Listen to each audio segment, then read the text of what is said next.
गुरुर्ब्रह्मा गुरुर्विष्णू गुरुर्देव महेश्वरा गुरु साक्षात परब्रह्म तस्मै श्री गुरुवे नमः. बोला पुंडली अवतार विठ्ठल श्री ज्ञानदेव तुकाराम पंढरीनाथ भगवान की जय. वासुदेव हरी पांडुरंग हरी. अध्याय 16वा स्मित विलासिनीचा शापोद्वार. लक्ष्मीने नारायणला प्रश्न केला, स्वामी, अधिक महिन्यातील स्नान कर्माला किती महत्त्व आहे? ह्याबद्दल आपण मला ह्याआधी बरंच काही सांगितलेलं आहे. त्या संदर्भाचं आपण मला आणखी एखादी कथा सांगाल काय? लक्ष्मीचा तो प्रश्न ऐकून नारायण अतिप्रसन्न झाले आणि म्हणाले, सखे, अधिक मासातील स्नान या पुण्यकर्मानं केवळ ऋषीमुनी पुण्यवान जीव ह्यांचाच केवळ उद्धार होतो असं नाही, तर त्या पुण्यामुळे भूत प्रेत राक्षस इतकंही नव्हे तर पिशाच ह्याचा पण उद्धार होतो. हा देवी, त्या संदर्भात मी तुला एक कथा सांगतो, तू श्रवण कर. इंद्रलोकामध्ये स्मित विलासिनी या नावाची एक अत्यंत सुंदर अशी अप्सरा कुबेराकडे सेवा करीत होती. एक दिवस तिच्या मनात असा विचार आला की आपण भूलोकी जावे व आपल्या सख्यांसोबत तिथल्या एखाद्या सुंदर वनामध्ये वनविहार करावा, खूप खेळावे, नाचावे, बागडावे, आनंद घ्यावा आणि मग इंद्रलोकी पुन्हा परत यावे. असा विचार करून ती आपल्या 5-6 सख्यांसह कुरुक्षेत्राजवळच्या एका अतिसुंदर अशा वनात वनविहार करू लागली. बोलता बोलता त्यांनी एकमेकांना असा प्रश्न केला की या जगात एकूण आंधळ्या व्यक्ती कोण कोण?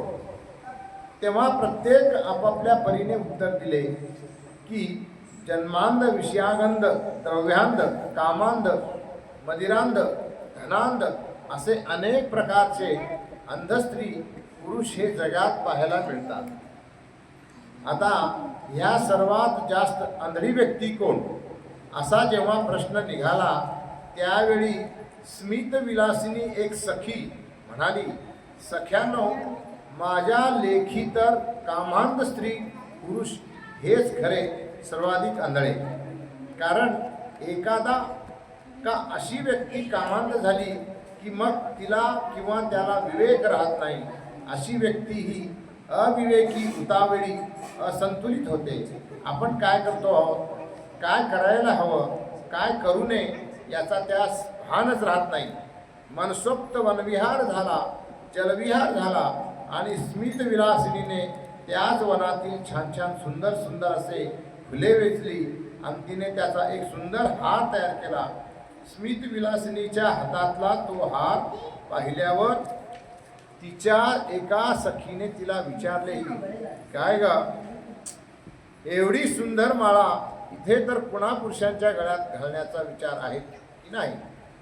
तो प्रश्न ऐकला मात्र आणि दुसऱ्या क्षणी खरोखरच तसे काही घडावे, कुणीतरी दिव्य पुरुष आपल्याला भेटावा, आपण त्याच्या गळ्यात ही माळ घालावी, त्याला आपले वर्चस्व अर्पण करावे आणि एक आगळा वेगळा अनुभव घ्यावा, असे कामुक विचार तिच्या मनात येऊ लागले. तोच त्याच जलाशयाकडे स्नानाला येणारे एक तेजस्वी ऋषी स्मित विलासिनीला दिसले. त्या तेजस्वी ऋषीला पाहिले मात्र आणि दुसऱ्या क्षणी ती आपल्या स्वतःचा ताबा हरवून बसली. आपण काय करतो याचे भानही तिला राहिले नाही.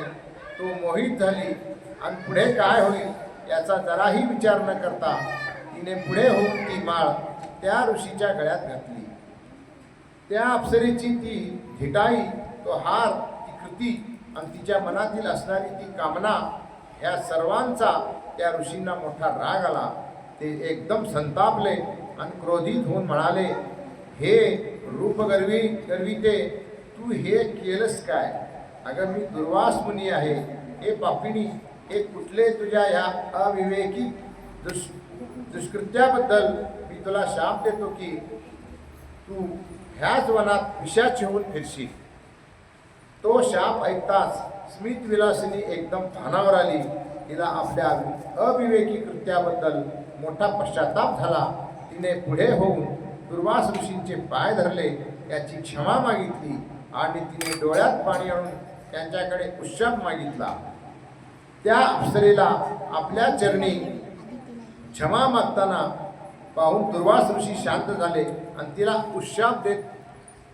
उशाप देत म्हणाले, हे बघ, तू पिशाचिनी होऊन या वनात फिरशील, पण काही वर्षांनी इथे या वनात तुझी भेट ही अधिक मासात व्रतचरण करणाऱ्या एका पुण्यवान ऋषी कन्येशी होईल. तिने जर तिच्या अधिक मासातील 1 दिवसाच्या व्रताचं पुण्य तुला दान दिलं तर त्या पुण्यातून तुझा उद्धार होईल.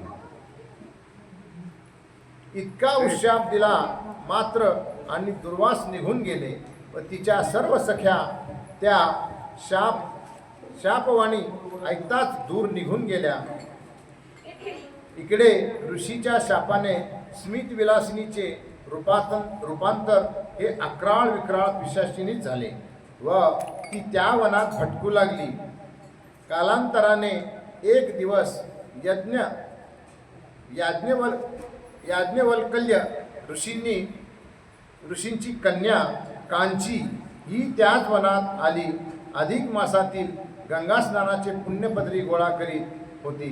ती संयमी स्नानाला जात असताना नेमकी त्याच वनात आली व त्या ऋषिकन्येच्या चेहऱ्याकडे सात्विक भाव, तिची दिव्य कांती हे पाहिले मात्र आणि एकदम पुढे होऊन पिशाचिनीने तिचे पाय धरले.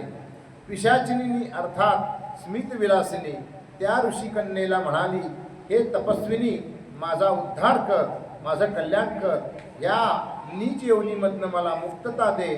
असे म्हणून तिने आपल्या हातातून घडलेली तो प्रमोद दुर्वास ऋषी यांनी दिलेला शाप, नंतर मिळालेला उशाप हे सर्व काही त्या ऋषिकन्येस सांगितले.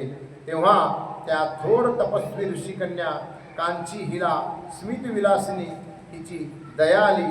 ती म्हणाली, हे बघ, मी स्नान करून येते आणि मग माझं 1 दिवसाचं स्नान पुण्य तुला अर्पण करून तुझा उद्धार करते.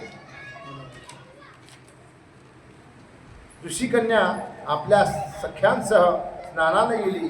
पिशाचिनी तिथेच तिच्या परत येण्याची वाट पाहत उभी राहिली. ऋषिकन्या कांची परत आली. तिने आपला अधिक मास स्नान पुण्यकर्माचे 1 दिवसाचे पुण्य त्या पिशाचिनीच्या हातावर उदक सोडून दिले. मात्र तात्काळ स्मित विलासिनीचा उद्धार झाला. तिला तिचे पूर्वीचे तेज सौंदर्य प्राप्त झाले. ऋषिकन्येला विनम्र अभिवादन करून ती इंद्रलोकी निघून गेली. इतकी कथा सांगून नारायण लक्ष्मीला म्हणाले, देवी, खरंच अधिक मासातील प्रत्येक कर्माची फळं हे असंच महापुण्यकारक आहेत.